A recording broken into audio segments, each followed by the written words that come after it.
Invest பண்ண ஒரே பணம் ஒருத்தர் ரிச் ஆகுது, இன்னொருத்தருக்கு கை கொடுக்க மாட்டேங்குது. இந்த ஒரு டிசிஷன் ஒருத்தர் வெல்தி பர்சன் ஆக்கும், இல்லைன்னா ஒரு இன்வெஸ்ட்மெண்ட் ஜேர்னியை முடக்கிடும். எஸ்ஐபின்றது fixed amount every month invest பண்றது, வேற லம்சம்ன்றது எல்லா பணத்தை ஒரே டைம்ல இன்வெஸ்ட் பண்றது.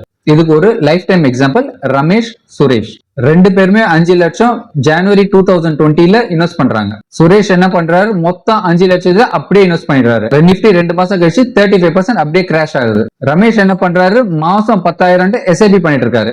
அவர் லோலியும் இன்வெஸ்ட் பண்றாரு, ஹைலியும் இன்வெஸ்ட் பண்றாரு. அவரோட வெல்த் கன்சிஸ்டன்டா க்ரோ பண்ணிட்டு இருக்காரு. 2023ல ரமேஷோட எஸ்ஐபி சுரேஷோட 25% அதிகமா கொடுத்திருக்கு. பொறுங்க, எப்போ லம்சம் வின் ஆகும்.